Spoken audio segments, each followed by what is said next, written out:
The room laughed. It was the easy kind of laughter, the kind that comes from safety. No one in the Joint Cooperative Assembly had realized that before the day was over, the smallest military in the chamber would be the only thing standing between a station and a death toll. Arbiter Sessic watched it spread through the gallery of the Joint Cooperative Assembly like fire catching dry grass. First the Chorrath delegation in their raised box, then the Sulven observers to the left, then even a few of the usually guarded Vethrani junior staff who knew better than to react visibly during formal session. It moved through the chamber the way contempt always moves, easily and at no cost to the people expressing it. On the floor below, Lieutenant Adjunct Prin of Earth's Diplomatic Corps stood at the presentation podium with the particular stillness of someone who had decided some time ago not to let a room like this change what she was doing. The holographic display behind her showed force strength numbers, tactical doctrine summaries, and equipment specifications for the Unified Earth Defense Force. The numbers were, by galactic standards, extremely small. By the standards of the chamber, apparently, they were hilarious. 11 million active personnel, the Chorrath warlord delegate Grukath said, loudly enough to carry without actually shouting. He had perfected that specific volume over a long career, the voice of a man who wanted to be heard but wanted to pretend he wasn't trying. Across one planet, one inhabited moon, and 3 orbital platforms. That is correct, Prin said. And you call this, Grukath gestured broadly at the display, expansive, almost theatrical, the gesture of a man sharing a private joke with several hundred people at once. A military. The gallery laughed again, not the polite, restrained kind that assembly decorum usually demanded. The real kind, the kind that doesn't need permission. Leaned back in his seat and said something to his neighbor in a low voice that made 2 more of them snort. Someone in the upper tier muttered a word Sessic didn't catch, but he heard the sound that followed it. Prin did not look at the gallery. She did not look at Grukath. She stood with her hands at her sides and waited for the noise to pass with the patience of someone who had been expecting it and had decided it was not relevant to what she was there to do. Sessic did not laugh. He had been an arbiter long enough to recognize a room that had made up its mind before the evidence arrived, and long enough to know that those rooms had a habit of being surprised. He was watching Prin's stillness, the specific quality of it, the way it was not performance and not endurance, but something more functional than either, the stillness of someone conserving something they would need later. And he was thinking about the numbers on the display. 11 million, unified command structure, consistent doctrine, 1 planet, 1 moon, 3 platforms. The room had heard small.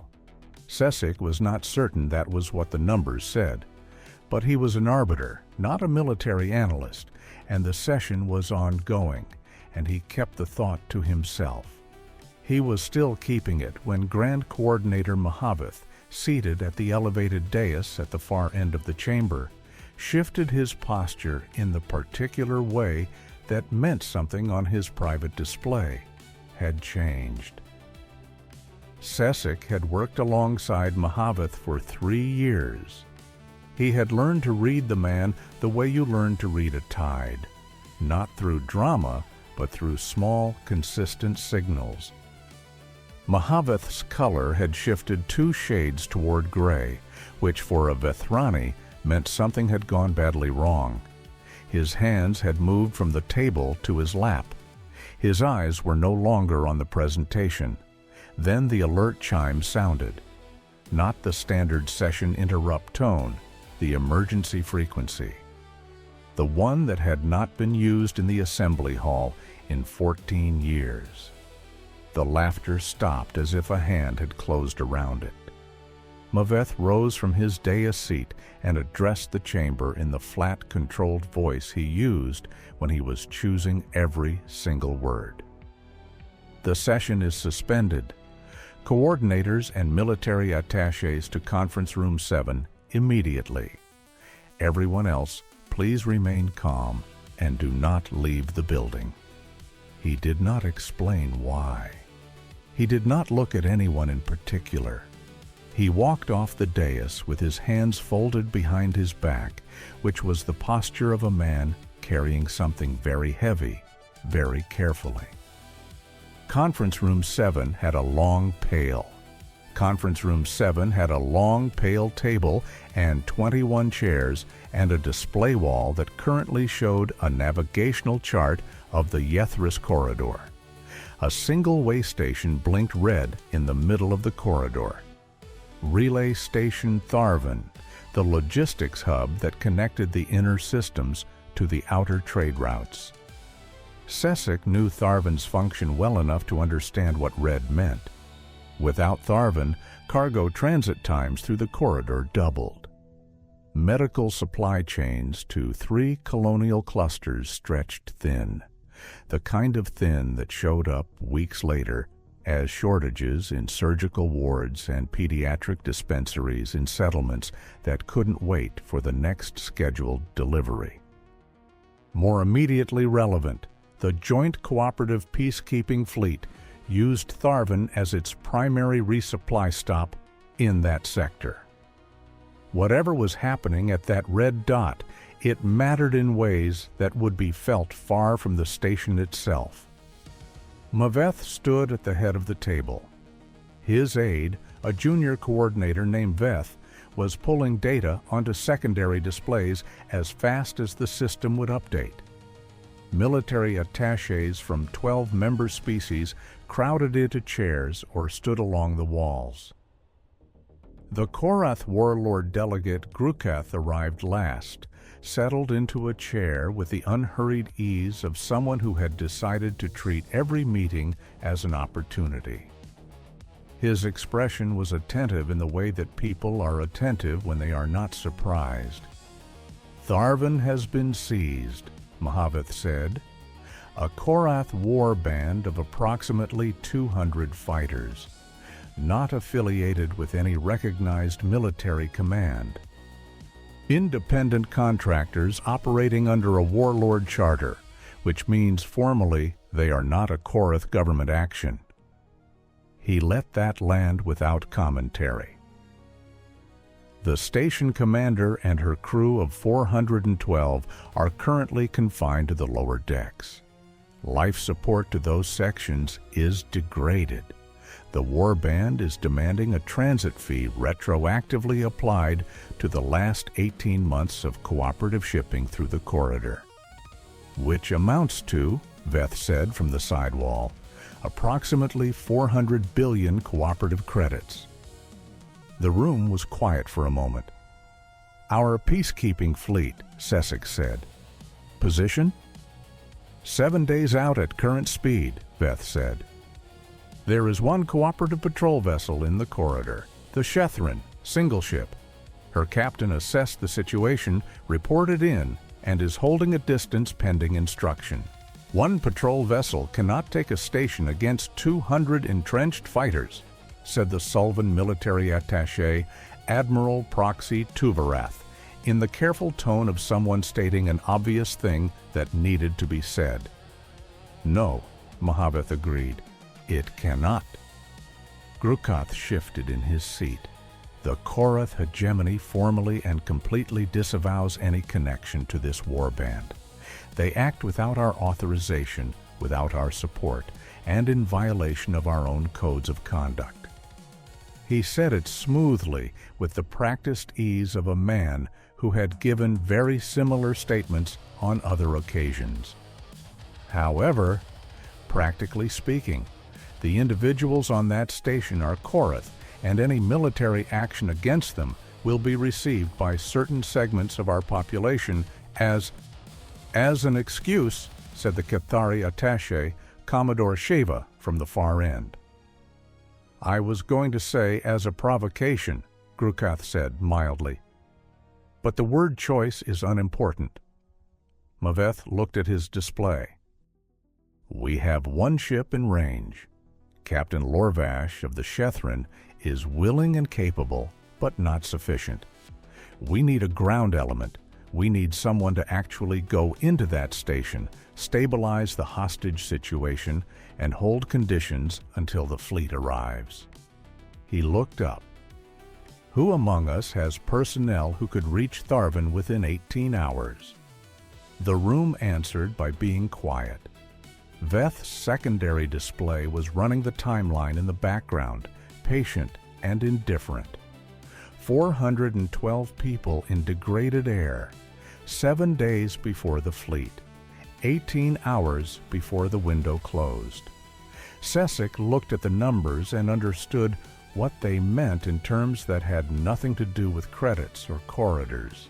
They meant that if no one moved in the next 18 hours, the question of whether the fleet's arrival would be a rescue or a recovery would be answered by mathematics rather than by anyone in this room. Sessic looked at the navigational chart. He looked at the single red dot, Relay Station Tharven, and he traced the route lines outward from it. Most of the ships in range were cargo vessels. The patrol ship and one other docked at the mid-corridor refueling platform for the past 2 days, while a diplomatic courier waited out a maintenance delay. The Earth vessel, Sessic said. He meant it as a navigational observation.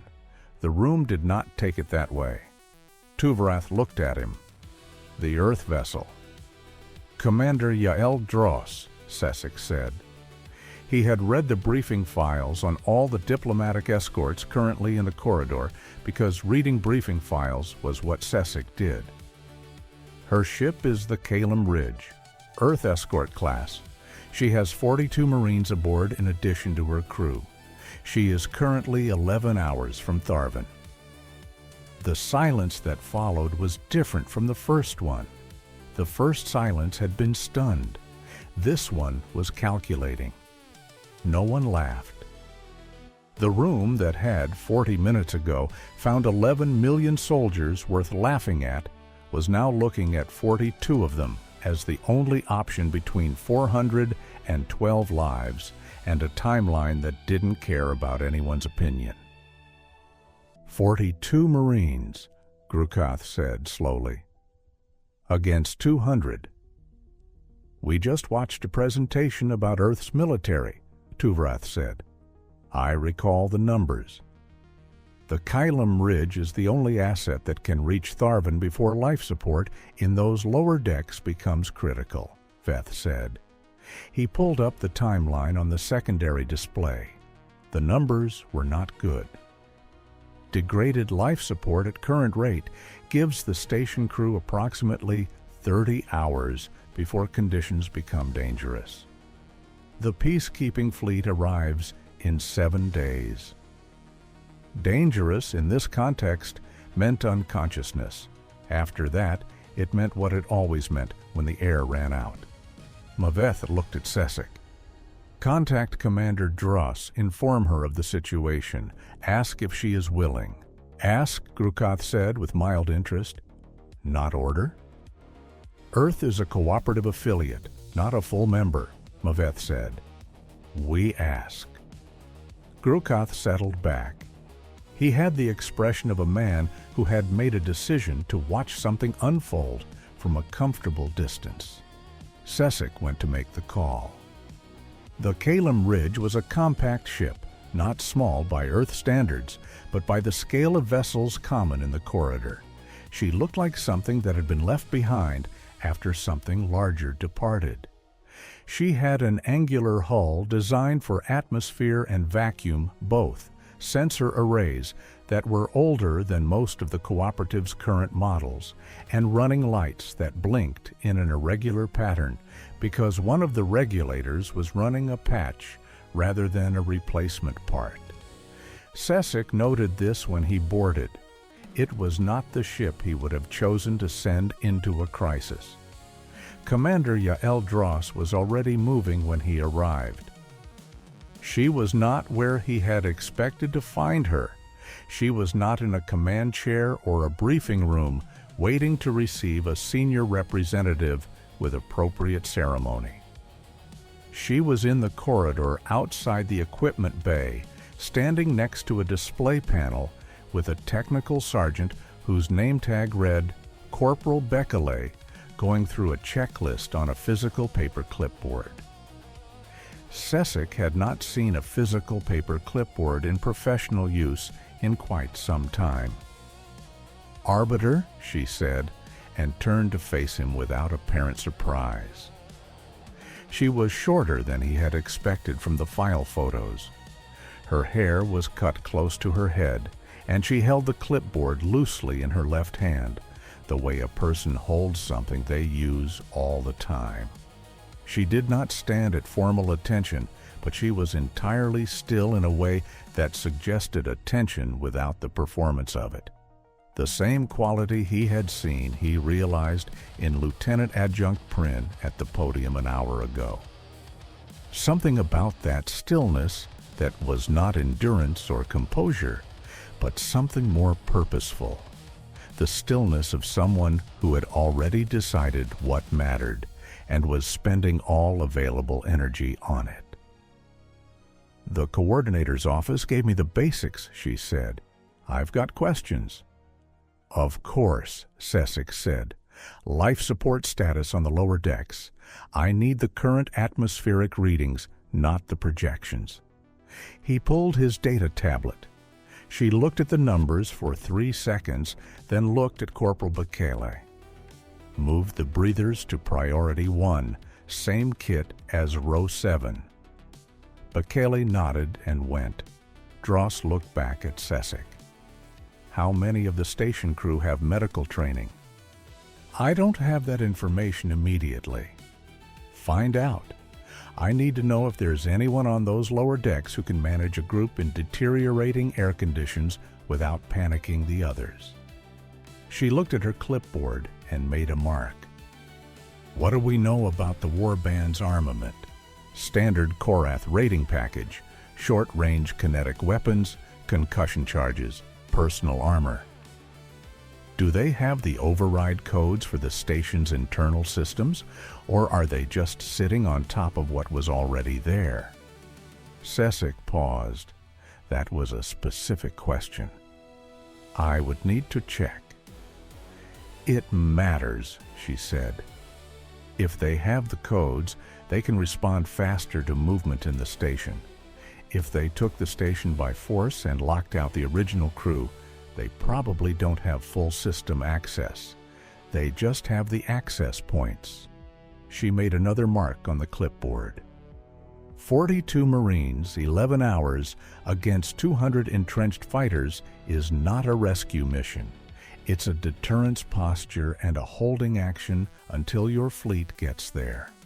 I need the coordinator to understand that's what I can offer, not an assault, a presence. "He understands," Sesek said. She looked at him for a moment. "Does he?" "Because if someone in that conference room is expecting a heroic charge, they're going to be very confused about why I spend the first 4 hours doing nothing dramatic." "Grand Coordinator Mhaveth is not that person," Sesek said. "He wants the crew alive and the situation contained. He has asked me to stay aboard as a cooperative observer, if that is acceptable to you." She considered this for exactly 1 second. "Acceptable? You stay out of operational decisions. If I tell you to move, you move without asking why." "Understood," Sesek said. "Good. We leave in 20 minutes." She turned back to the equipment bay and spoke loudly enough for the crew within to hear. "Bekele, tell the section leads I want everyone assembled in cargo bay 2 and 15, not the briefing room. Cargo bay too. Sesic would later reflect that this was the first indication he had that Commander Dros was not going to do anything the way he expected it to be done. The assembly in Cargo Bay 2 was not a speech.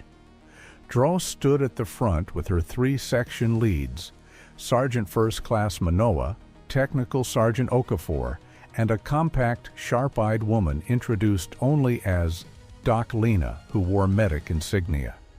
And she went through the situation in under 4 minutes. No rhetoric, no inspiration, no invocation of what was at stake beyond the facts themselves. She laid out the numbers, the timeline, the constraints, and the goal.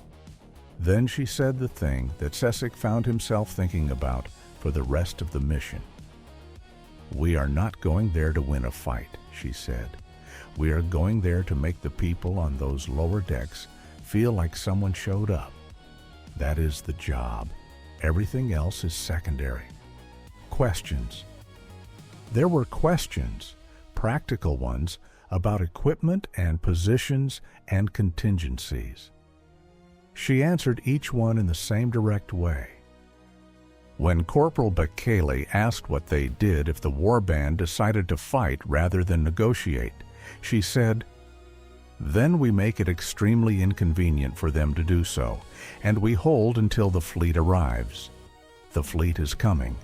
Our job is to make sure the people in those lower decks are alive when it gets there." The ship broke dock 11 minutes later.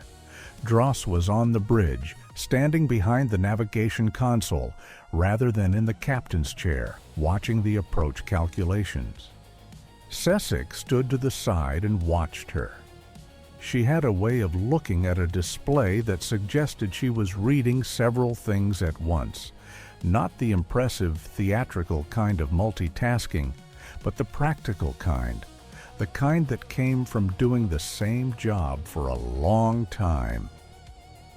"You know the Chorrath," she said, not looking away from the display. "Culturally, what do they value in a negotiation?" Sesic thought carefully. "Standing, demonstrated capability. They do not respond to appeals to morality or shared interest. They respond to clear demonstrations that the cost of a particular action is too high. So they need to believe that holding that station becomes more expensive than leaving it. Yes, preferably without a fight that gives them a reason to frame themselves as aggrieved parties." She nodded slowly. "The warlord delegate at the assembly, Grukath, is he connected to this warband?" "Formally, no. The hegemony has disavowed them." "But you said formally." She said it without inflection. "I said what I had information to say," Sesic replied carefully. She did not pursue it. She went back to watching the display. Several minutes passed in silence. "You didn't laugh," she said, "in the assembly hall during our presentation." "No," he said. "Why not?" Sesic considered the question with the care it deserved. "Because 11 million trained soldiers with a unified command structure and a consistent doctrine is not actually a small number. It depends entirely on what you are comparing it to, and for what purpose." He paused. "I have read the files on your military's operational history. They do not read like the history of a force that has never worked." She looked at him for the first time since the conversation started. She said, which was apparently all she had to add to that. She went back to the display. In the silence that followed, Sesic turned the thought over. The numbers had seemed small. The room had responded to them as small. But he had been an arbiter long enough to know that the correct instrument for measuring a thing was the one matched to what you were measuring. And he was beginning to suspect that the assembly had been holding the wrong instrument entirely. He kept that thought too. He would need it later. They reached the outer approach to Tharven with the Shethren running parallel at a polite distance. Captain Lorvash of the Shethren communicated directly with Dros for approximately 10 minutes before the Caelum Ridge made its final approach. Sessek monitored the exchange on the bridge. It was almost entirely practical. Positions, sightlines, station geometry, communication frequencies. The kind of exchange where two professionals establish shared ground quickly because they don't have time for anything else. At the end, Lorvash said, "Commander, for what it is worth, I am glad someone showed up." Dros said, "You held position and reported clearly. That's good work, Captain." There was a brief pause from the Shethren. Then, "Thank you." The warband's leader identified himself on open channel as Warlord Designate Hrovak.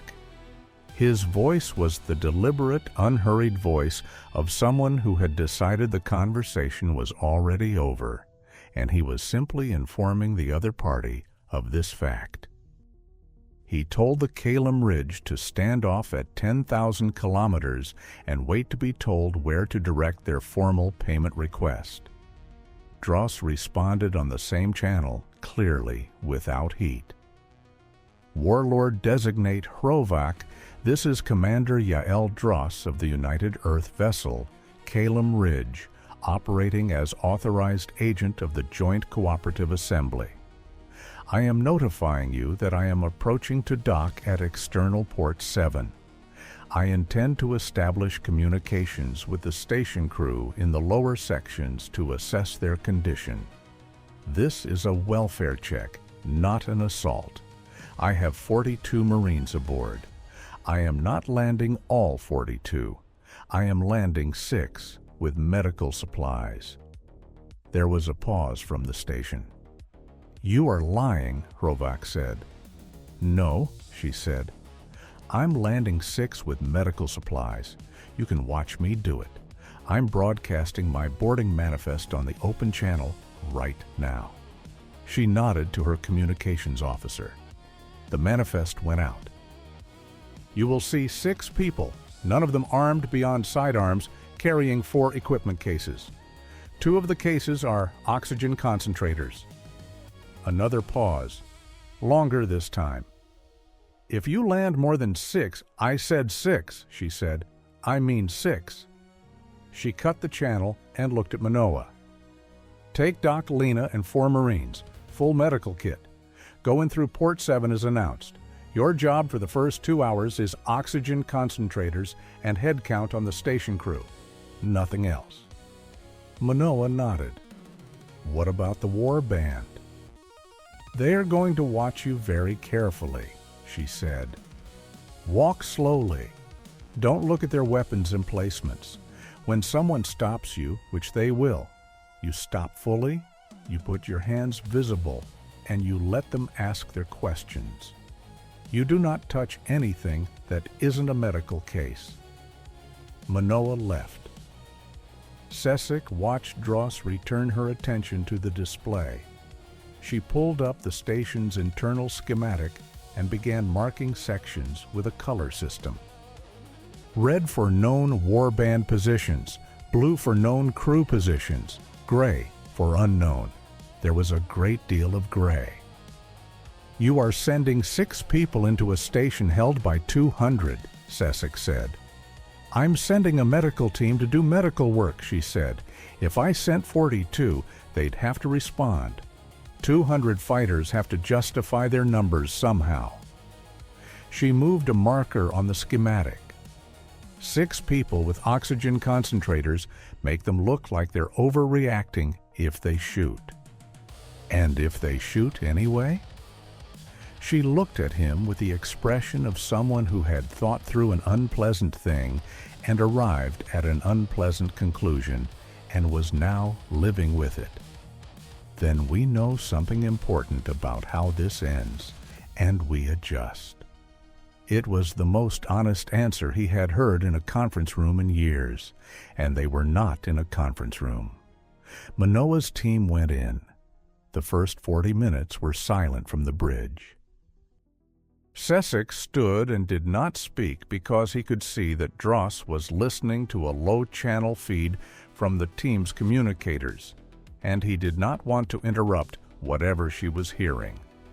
She moved once to the communication station, said 3 words quietly to the operator, and moved back. The operator made a note. Then Manoa's voice came through at moderate volume. "Commander, we have a problem." "Talk to me," she said. "Life support is worse than the estimates. The atmospheric processor for the lower 3 decks is running on emergency bypass. The concentrators will help, but the underlying issue is a damaged regulator in the service corridor on Deck 4. If nobody fixes the regulator in the next 8 hours, the concentrators won't keep up." "What does it need?" There was a pause and then a different voice, Doc Lena's, crisp and technical. "A replacement regulator board or a bypass splice on the secondary loop. The parts are on the station. They're in the maintenance storage compartment on Deck 5, which is currently on the other side of the warband's perimeter." Sesek watched Dros look at the schematic. She looked at the gray sections. She looked at the blue dot marking Manoa's position. She looked at the red clustered zone around Deck 5. 8 hours, not 30. 8 before the concentrators lost the race, and the crew in those lower decks started going down one by one in a room that was slowly becoming a sealed compartment. "How many of the station crew have technical ratings?" she asked. Doc Lena came back. "Chief Engineer Nasara is down here. She's the one who diagnosed it." "Put her on." A new voice, strained, clearly tired, with the controlled steadiness of someone who had been managing a frightened group for hours. "This is Nasara." "Chief Engineer, I'm Commander Dros. Can you describe the part to me precisely? Make, model, specifications." Nasara described it. Dros made a note on her clipboard, the physical paper one, and turned to Technical Sergeant Okafor, who had been standing quietly by the equipment bay access the entire time, as if he had known he would be needed, and had simply positioned himself where the need would find him. "You have the part?" "We have the housing," Okafor said. "I can build the board from components we've got. 45 minutes to fabricate." "You have 35, she said. "Build it, then I'm sending you in." "Commander," Sesek said carefully, "the warband's perimeter is around Deck 5. Sending a technician through that perimeter—" "I'm going to tell them we're sending a technician through that perimeter," she said. "Openly, on the channel. I'm going to tell Hrovac that if the regulator doesn't get fixed in 8 hours, 412 people in those lower decks will start dying, and his warband will be documented as the cause of 412 deaths in a public record that will follow every one of them for the rest of their lives." She paused. "The Chorrath have codes. Killing warriors is honorable. Suffocating 400 civilian logistics workers because you didn't let a technician through to fix a regulator is not. You are betting their culture against their tactical paranoia," Sesek said. "Yes," she said. "I'm also betting that Hrovac is smart enough to know that dead hostages are worthless hostages, and that his leverage disappears the moment the death toll starts climbing." She opened the channel to Hrovac. He listened. He did not respond for 4 minutes, which was a long 4 minutes on the bridge. The secondary display ran the atmospheric numbers in silence. Then he said, "1 technician, unarmed, accompanied by 2 of my fighters." "Agreed," Dros said. "The technician will be accompanied by 1 medic and will carry one tool case. Your fighters can inspect the case before entry. They can stand in the corridor during the repair. The technician will not touch anything except the regulator and the splice point. Another pause. Agreed. Okafor went in with Doc Lena. They were inside for 52 minutes. Sessick watched the life support readings on the secondary display and watched them begin to stabilize 30 minutes after Okafor reached the service corridor. The numbers climbed slowly, steadily, in the direction that meant people would be breathing normally by morning. The repair held. When they came back out through Port 7, Dros was standing at the docking hatch. She looked at Okafor and said, "Good work." She looked at Doc Lena and said, "Good work." Then she went back to the bridge. That was all. The second day was quieter on the surface and more complicated underneath. Hrovak had established a rhythm. His fighters moved in rotations along the upper decks, maintained a checkpoint on the main corridor junction between upper and lower stations, and communicated via the station's internal system rather than open channel whenever possible. Dros noted this to Sessick in the late hours of the first night. He's not using open channel unless he has to. He doesn't want everything recorded. That is a standard operational practice, Sessick said. Sure, she said. It also means he's aware that this is being watched and he's trying to manage his presentation. That's useful. How is it useful? Because it means he has an audience he's performing for, she said. People who are performing can be influenced by what the audience sees. She was right, and it became relevant faster than Sessick had expected. On the second morning, a Chorrath fighter at the checkpoint, not Hrovak, a younger one, working on far too little sleep and far too much stimulant compound, decided to make a point to one of the station's crew members who had tried to pass the checkpoint to get water from a supply locker on the neutral deck. The fighter shoved the crew member, not violently by Chorrath standards, hard enough to put the man on the floor. Manoa's team was in the lower decks. Dros was on the Caelum Ridge. She heard about it 11 minutes later when a secondary communicator in the lower decks relayed it from crew member to crew member until it reached Nasara, who told Doc Lena, who told Manoa, who told Dros opened the channel to Hrovak. Warlord Designate, I'm reporting an incident at the main corridor checkpoint. One of your fighters made physical contact with a crew member who was attempting to reach a water supply locker. The crew member is not injured. I am not filing this as an assault.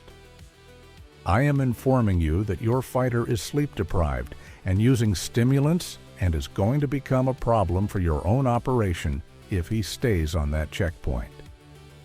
There was a pause. How do you know he is using stimulants? Because I've been watching the checkpoint camera feed for 12 hours and his movement patterns changed about 3 hours ago, she said. Pull him off the checkpoint. Let him sleep. It's not a concession. It's good operations management. A longer pause. Then, noted. The fighter was replaced within the hour. The replacement was visibly better rested. Sessick found Dros in the cargo bay 2 hours later, sitting on a crate with her clipboard, going through position notes. You advised him on his own personnel management, he said. I gave him a way to handle an internal problem without losing face, she said, not looking up. He took it. Good.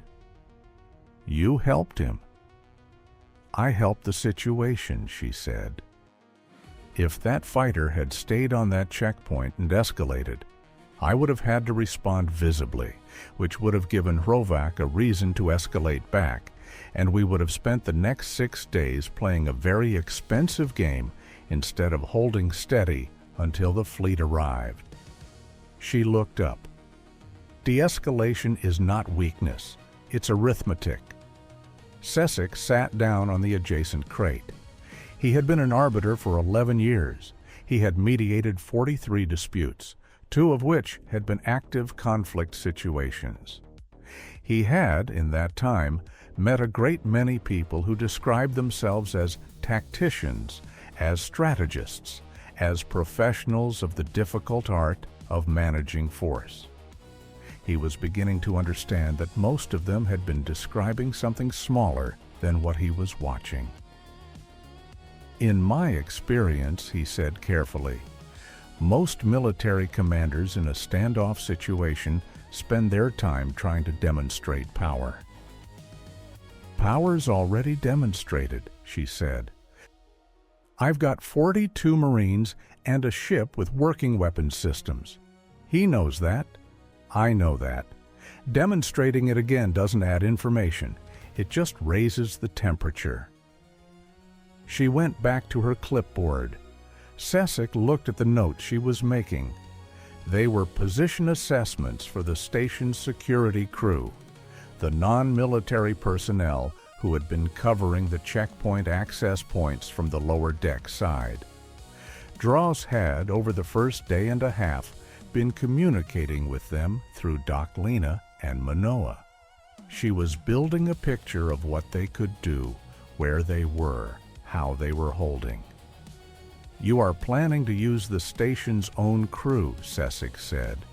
If it becomes necessary to hold a corridor, yes, she said. They know the station, they know the layout, they know the systems. My Marines don't. She made another mark on the clipboard. I asked Nasara to put together a rotation, 4 people on each access point, 4 hours on and 4 hours off. I sent Manoa in this morning to walk them through it. Walk them through what, specifically? How to hold a position without it looking like you're guarding anything.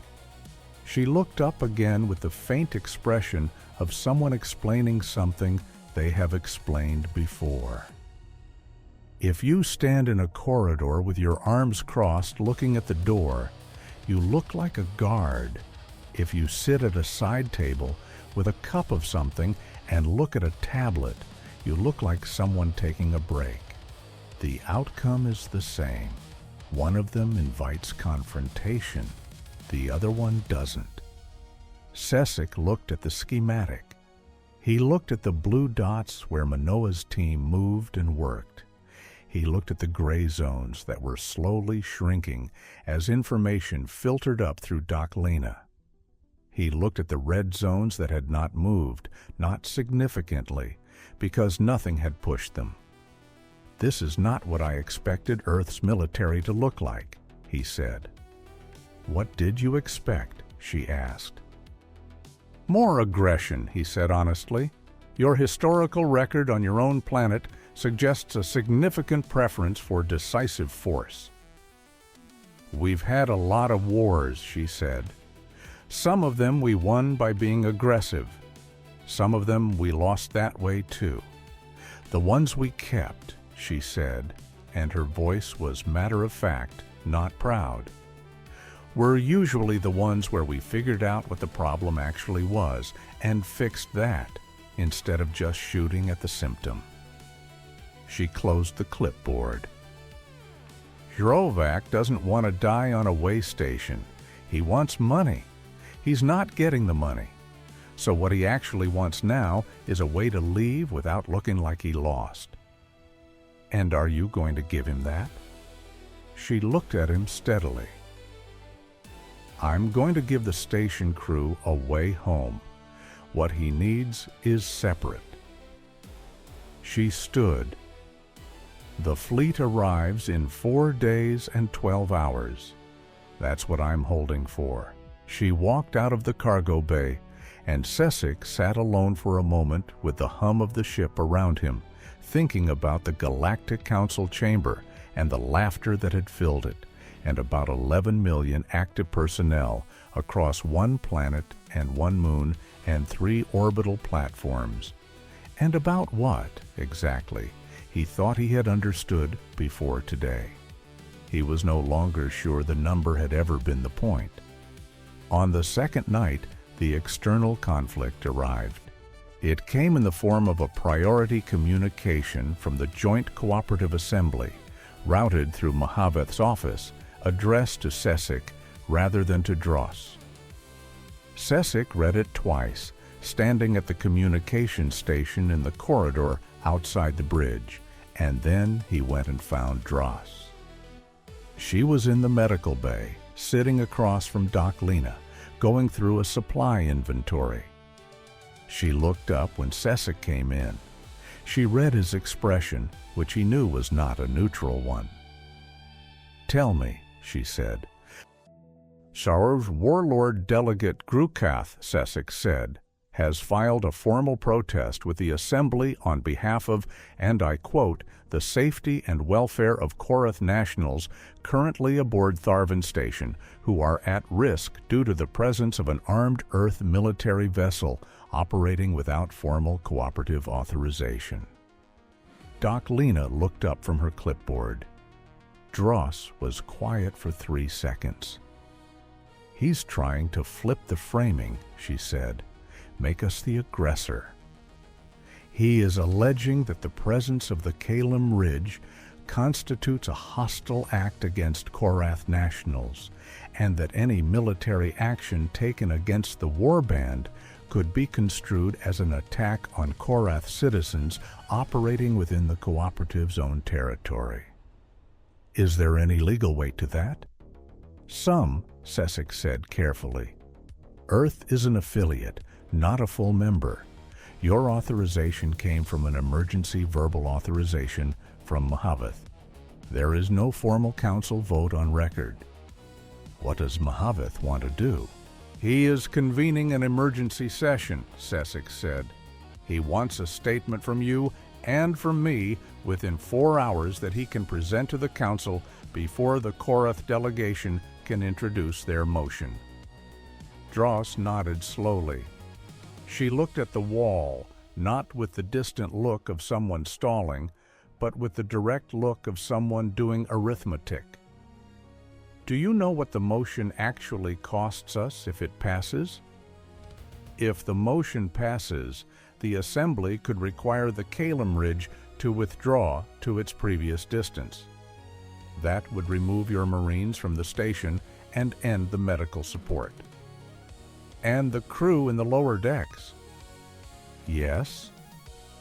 412 people who had been breathing better for 18 hours, who had, for the first time in 2 days, a rotation system that worked, and a repair that held, and a medical team that knew their names, who had, in Nasara's words, felt like someone showed up. The motion, if it passed, would undo all of that in the time it took to file the paperwork. Dros was quiet again. Then she said, "Write your statement as an arbiter, factual, timeline only. What I authorized, when, what was done, what the outcome was. Don't argue for me, just give them the sequence of events." She paused. "Can you do that without it being read as advocacy?" "I can try," Sesek said, which was honest. "I'll write my own statement," she said. "I'm going to give them exactly what happened and exactly what the cost-benefit calculation is. I'm not going to make a political argument. I'm going to tell them what the station crew's condition is right now versus what it was 48 hours ago, and I'm going to tell them what it will be 48 hours from now if we leave." She looked at him. "If they vote to pull us out anyway, we comply and we go." "You would comply?" Sesek said, and he could not quite keep the surprise out of his voice. "We operate under authorization," she said. "If the authorization is revoked, we leave. That is not a complicated position." She pulled out the clipboard and started writing. "But I'm going to make sure everyone in that chamber sees the numbers before they vote. What happens afterward is their decision." Sesek wrote his statement. It took him an hour and 15 minutes to write it in a way that was factual without being an argument, and he was not sure he entirely succeeded, but he submitted it. Dros's statement went in 11 minutes before the deadline. Sesek read it in the corridor before it transmitted. It was 4 pages. It contained no adjectives that could be read as emotional. It contained 2 tables showing atmospheric readings from the lower decks before and after the medical team's intervention. It contained a projected 3-day timeline under 2 conditions. Caelum Ridge remains. Caelum Ridge withdraws. The numbers were not subtle. They did not need to be. The difference between the 2 columns was visible in the way that a gap in a bridge is visible, not because someone pointed at it, but because it was there, and any person who looked would see it. Maveth presented both statements to the emergency session. Grokath made his motion. The council debated for 2 hours. The motion failed by 11 votes to 4. Grokath did not speak for the remainder of that session. The 3rd day brought the 3rd set piece, and it came from a direction Sesek had not anticipated. Manoa came back up to the Caelum Ridge with a problem. He stood in the cargo bay and explained it to Dros in the same direct way she explained things to people. The station security crew, the ones you've got on rotation at the access points, they're holding, but there's a situation developing. Hrovac sent a runner down to the neutral zone an hour ago. He wants to talk. To me? Dros said. To Nasara, Manoa said, the station crew's chief engineer. He wants a conversation. Dros looked at him. What kind of conversation? He didn't say, but the runner said it was not about the money. Dros thought for a moment. What does Nasara want? She wants to talk, Manoa said.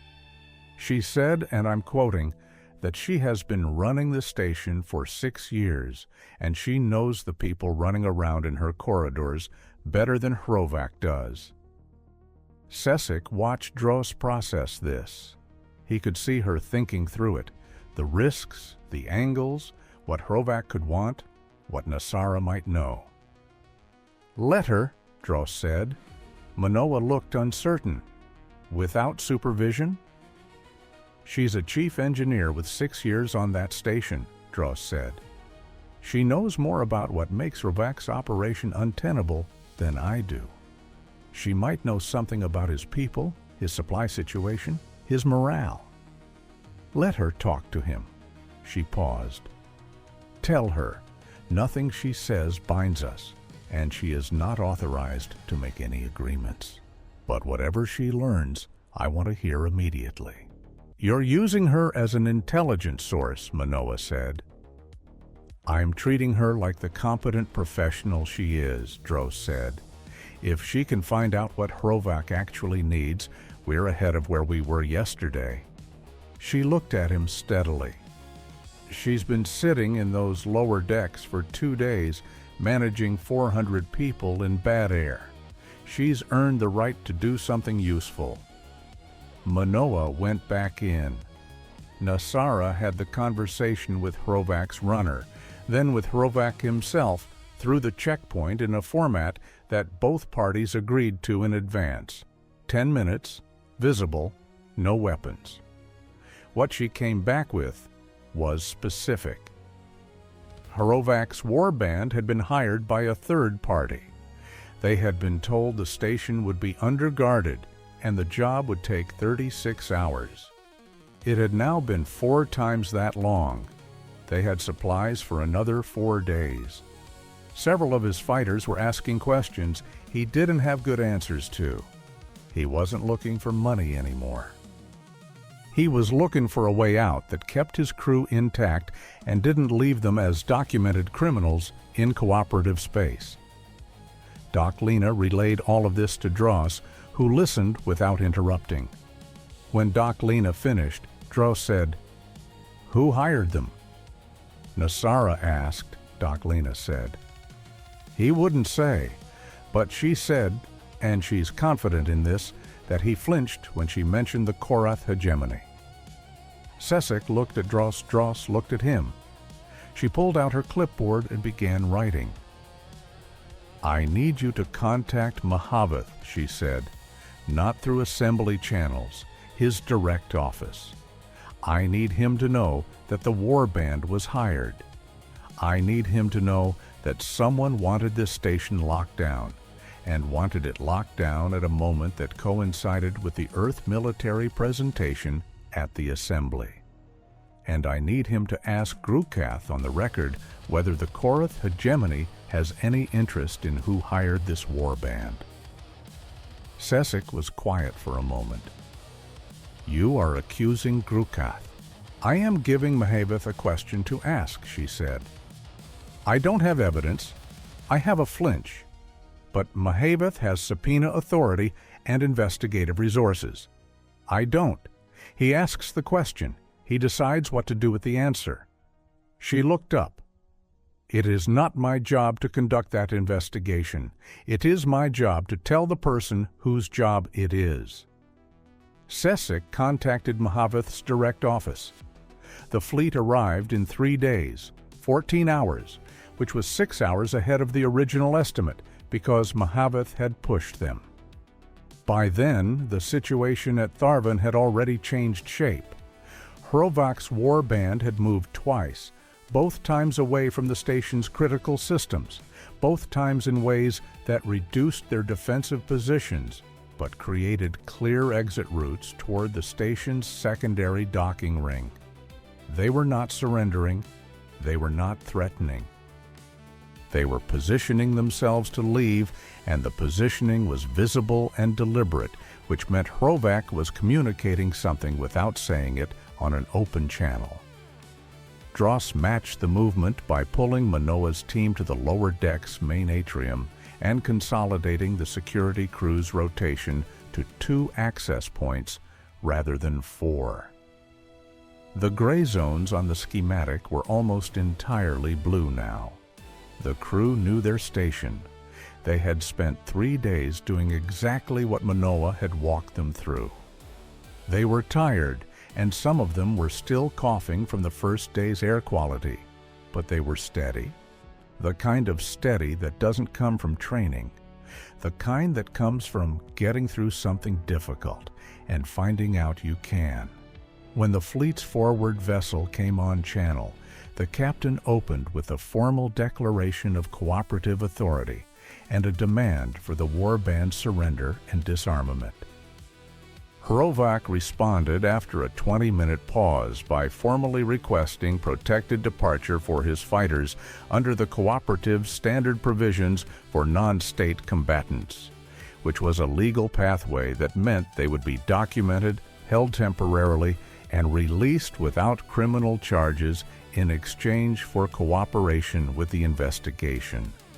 It was the exact pathway that ended in accountability without a battle. It was the one that required Hrovak to know the pathway existed, to have decided the cost of fighting was too high, and to have had time to arrive at both conclusions without being pushed into a corner that made departure feel impossible. None of that happened by accident. The fleet commander, a Vethrani admiral named Chorrath, came aboard the Caelum Ridge to speak to Dros after the station was secured. Sessek was present. Chorrath was a large, deliberate individual who moved with the particular certainty of someone who had commanded a great many things and was comfortable with that fact. He looked at the schematic on the cargo bay display. He looked at the position logs from the past 4 days. Every movement, every communication, every decision documented in the operational record with the precision of someone who had assumed from the beginning that the documentation would matter. He was quiet for a longer time than comfortable silence usually lasted.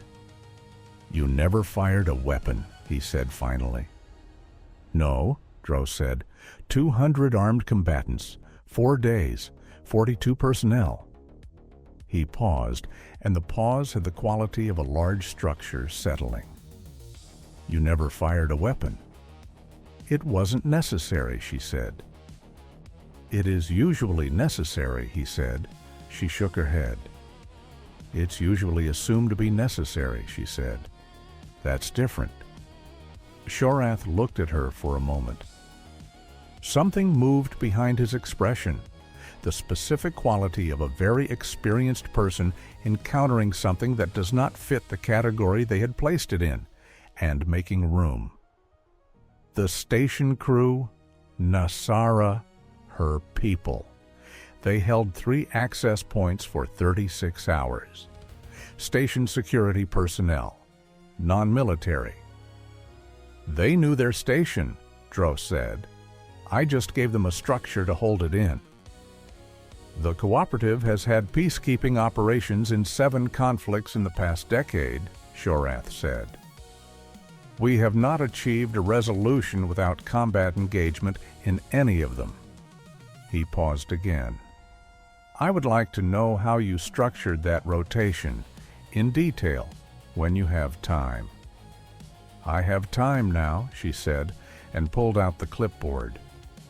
Sessic watched Chorrath, Senior Cooperative Fleet Admiral, veteran of 7 campaigns, a man who had spent 40 years measuring military capability in the language of tonnage and firepower and deployed numbers, lean over a paper clipboard in an Earth escort ship's cargo bay and listen to a human commander explain how to hold a position without looking like you're guarding anything. Chorrath asked 3 questions, all of them practical, all of them good. Dros answered all 3. At the end, Chorrath made a note on his own data tablet. This is not in any cooperative tactical manual, Chorrath said. It's not in ours either, Dros said. It's something we worked out in a lot of places where we couldn't afford to lose a corridor, but couldn't afford to start a fight either. Places like this? Places like a lot of things, she said. History is long. Chorrath nodded slowly. He looked at the schematic one more time. Commander Dros, I will be submitting a formal after-action report. The mistakes? Especially those, she said. Everything we did is documented. He looked at her. Everything, including the mistakes? Especially those, she said. The mistakes are where the useful information is. Chorrath looked at her for a moment more. Then he said, I think Earth's military record in your own history suddenly makes considerably more sense to me. He left. Dros stood in the cargo bay, not with any expression of triumph, but with the slightly tired look of someone who had been working for 4 days and was beginning to count the hours until they could sleep properly. The Assembly convened a formal review session 8 days after the Tharven incident was resolved. Sessic submitted a full arbiter's report. Chorrath submitted the after-action document. Nasara submitted a written account from the station crew's perspective, which was specific and credible and contained several passages that Sessic read twice. The Assembly's own investigative branch submitted a preliminary report on the third-party hiring question.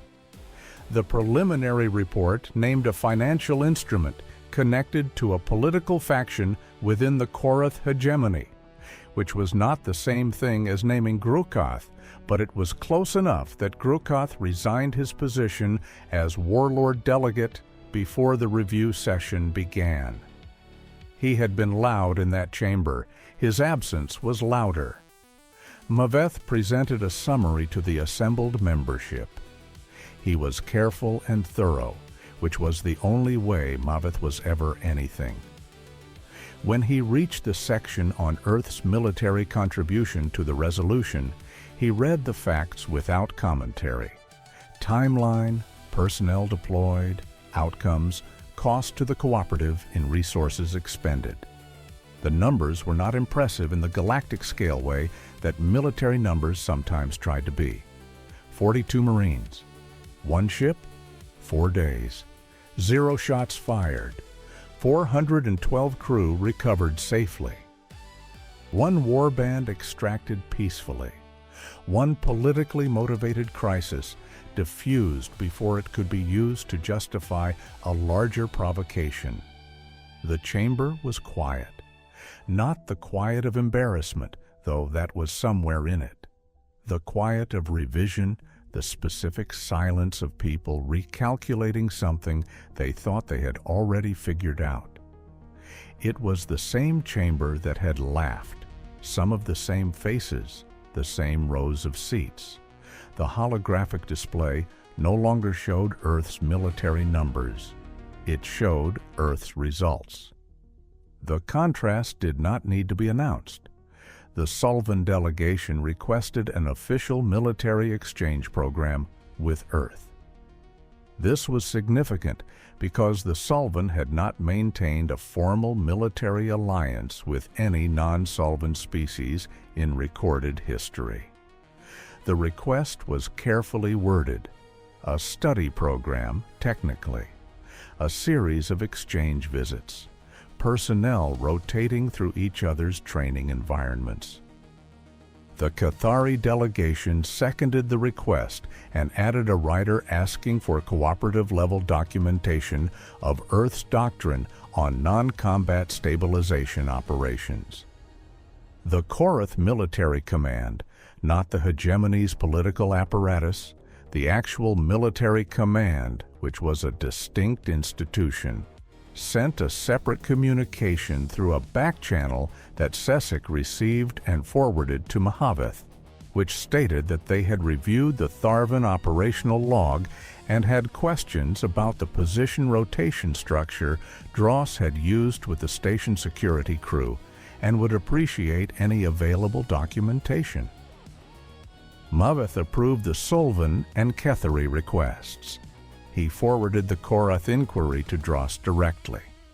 She responded within 24 hours with a 6-page operational memo that Sesic read in full. It was entirely practical. There were no speeches in it about humanity's special qualities or hard-won wisdom. There was a description of the problem, a description of the structure used to address it, the reasons each choice was made, and the outcomes observed. It read like a technical document.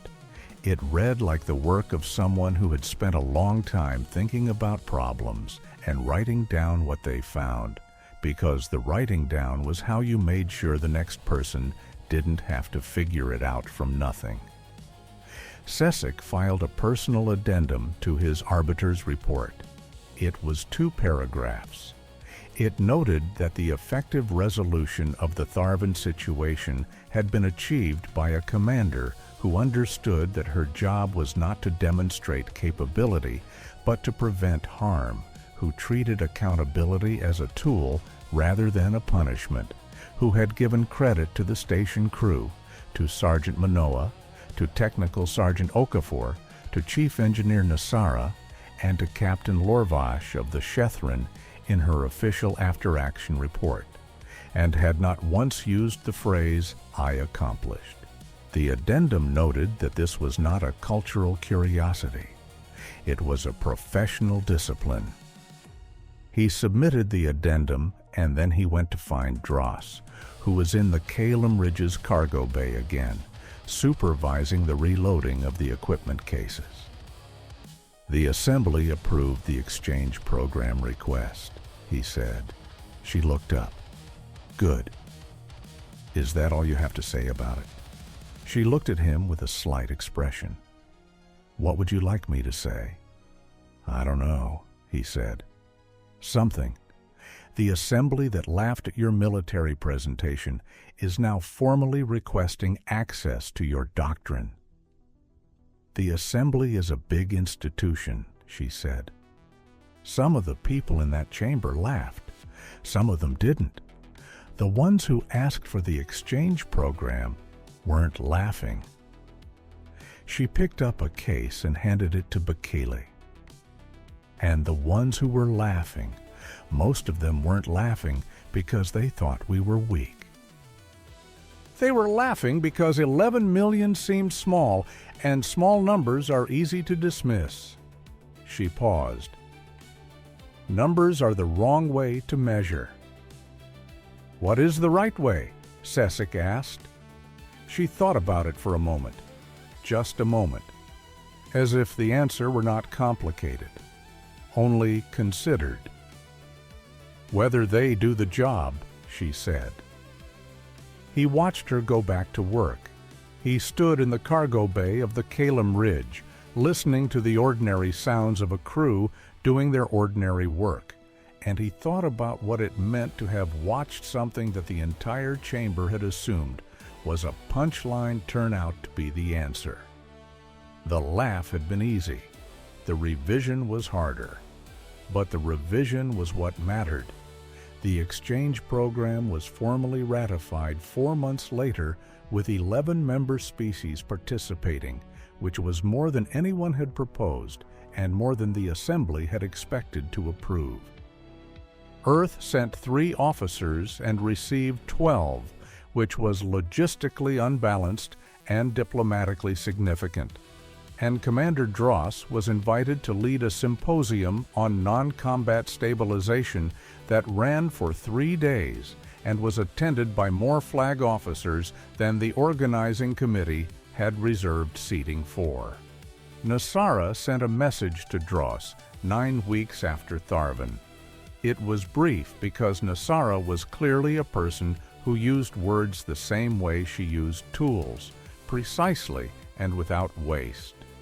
It said that the station security crew had continued using the rotation structure, that they had drilled it twice a month since, and that 3 of them had asked if they could attend the symposium.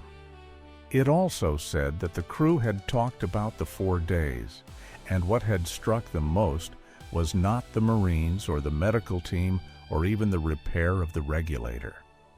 What had struck them was that someone had showed up. Just that, the showing up. Dros replied to Nasara in a message that Cesic was not present to read and did not need to be. The formal record of the Tharven incident was published in the Cooperative's Quarterly Review under the dry title Non-Combat Stabilization Operations in Constrained Environments, a Case Analysis. It was the most requested document in the review's publication history. The requests came from military institutions, diplomatic training programs, civilian emergency response organizations, and at least one academic study group whose specialty was conflict anthropology. The document cited Dros, Manoa, Okafor, Doc Lena, Nasara, Lorvash, and 3 members of the station security crew by name. It also cited Cesic, which he found somewhat uncomfortable because it cited him for the accuracy of his observation that the Vethrani and human approaches to situational management had significant areas of overlap that neither species had previously identified. He had not thought of it as an observation. He had thought of it as trying to understand what he was watching. He went back to his arbitration work because that was his job and it needed doing. He carried the Tharven case in his memory the way you carry something that changed the shape of a room you walk into every day, not dramatically, not with great weight, but noticeably, permanently. The galaxy had laughed at the presentation. Then the emergency chime had sounded, and the ship in range had been the small one with the irregular running lights and the paper clipboard, and the 42 Marines who never needed to fire a single shot.